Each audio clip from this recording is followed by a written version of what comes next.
Praise the Lord. Greetings in the mighty name of Jesus Christ. Good morning, Pastor Bobby and Pastora Cynthia and Pastor Joel and also Sister Lydia. And Pastor Plaza also and family. Maayong buntag diha ninyong tanan. Praise God.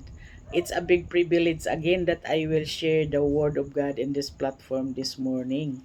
And also to all my co-pastors in the vineyard in this platform this morning.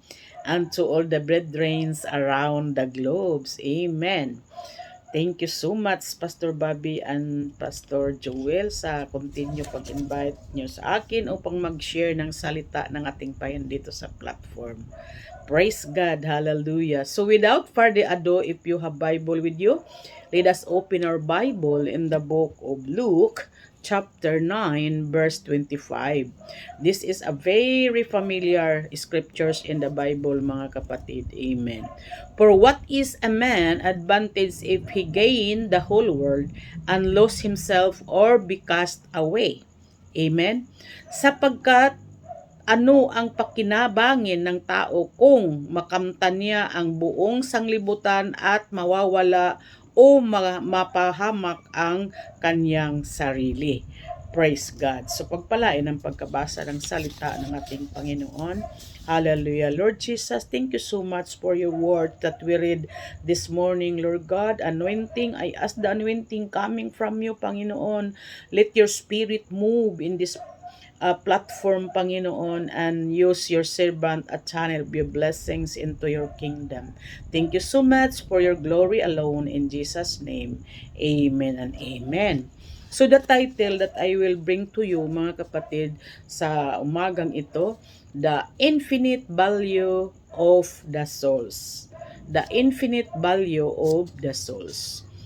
So, sa key verse natin ngayong umaga, so I repeat, for what is a man advantage if he gain the whole world and lose himself or be cast away? Amen. So sapagkat ano ang pakinabangin ng tao, mga kapatid, kung makamtan man niya ang buong sanglibutan at mawawala o mapahamak ang kanyang sarili. Ano nga naman ang kabuluhan kapag makamtan man natin ang buong sanglibutan or kayamanan dito sa mundong ibabaw kung mapapahamak naman ang ating kaluluwa. Amen? It means that the eternal life, spiritual life, mga kapatid, is worth more than all earthly wealth and power combined, clinging to selfish desires, ruin the souls, making total surrender to Christ the only path to true salvation. So ang ating mga buhay, kailangan surrender totally tayo sa ating Panginoon. Amen? Not to ruins, making total surrender to Christ, the only path to true salvation. Amen. So the infinite value of the souls. Praise God. In Matthew chapter 16, verse 26, for what is a man profited of his shall if he shall gain the whole world and lose his own soul? Or what shall a man give in exchange for his souls? Amen? Ano nga, sapagkat na ano ang pakinabangin ng tao, mga kapatid, kung makamtan man niya ang buong sanglibutan at mawawalan siya ng kanyang buhay. Amen? Ano nga naman ang pakinabangin?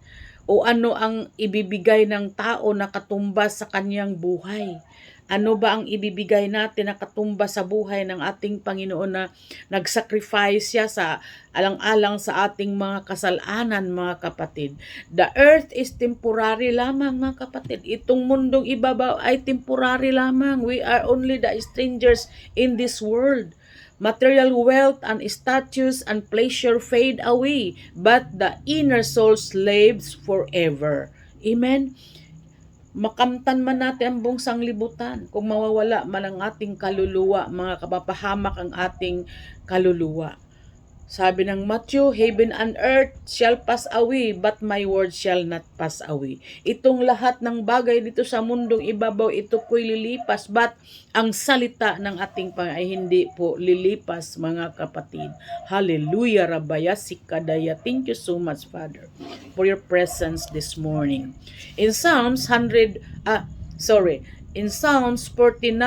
verse 7, none of them can by any means redeem his brother, nor give to God an ransom for him. Hallelujah. So wala sa kanyang makakatubos sa ano pa mang paraan sa kanyang kapatid na magbibigay man sa Diyos ng pangtubos sa kanya. Wala daw, mga kapatid, na makakatubos sa ano pa mang paraan sa kanyang kapatid na ni magbibigay man sa Diyos ng pangtubo sa kanya. Amen. Hallelujah.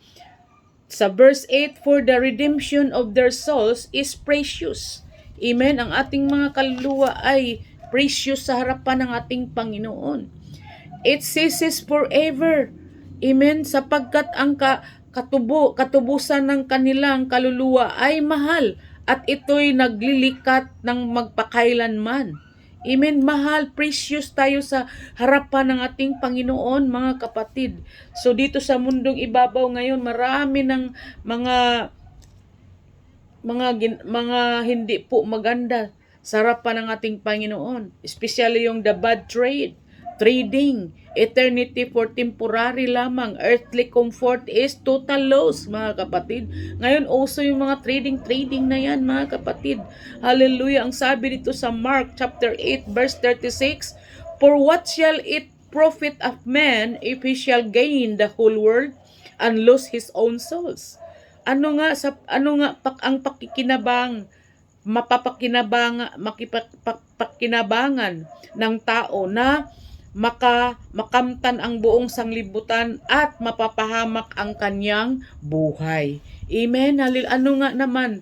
Hallelujah. Makamtan man natin ang buong sanglibutan na ito kung mawawala naman ang ating kaluluwa at mapapahamak naman ang ating kaluluwa, mga kapatid.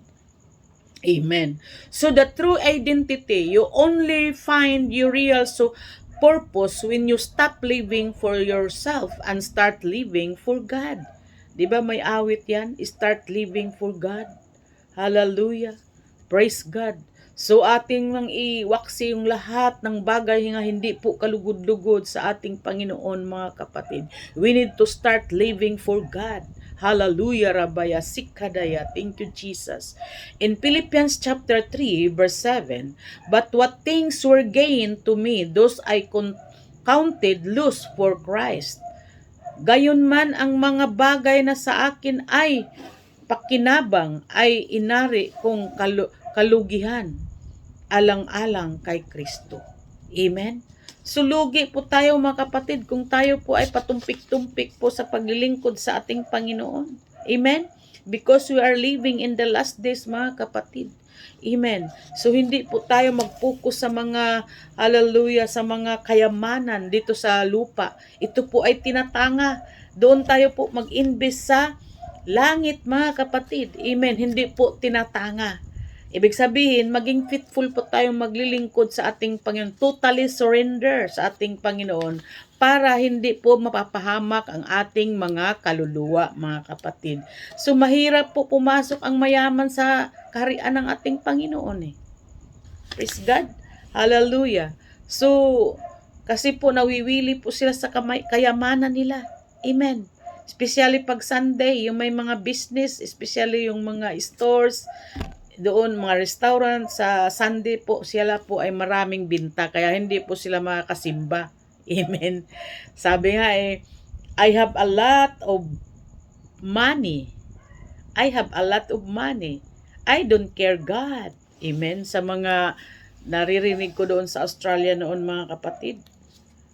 Amen. I don't need God. I have a lot of money. Praise God. Oh, hallelujah. Nakakatakot po, mga kapatid. Sa panahon ngayon, ang iba ay busy sa paghanap buhay, hindi na magsisimba. aanhin natin yung kayamanan kung mapahamak naman ang ating kaluluwa. Balance lang mga kapatid. Hindi masamang yumaman. Basta balance na naglilingkod po tayo ng tapat sa ating Panginoon. Maraming ang mayaman na pastor eh. Dito lang sa aming section eh. Diba? So, but balance yung sila na naglilingkod sa ating Panginoon, nagpapagamit sila.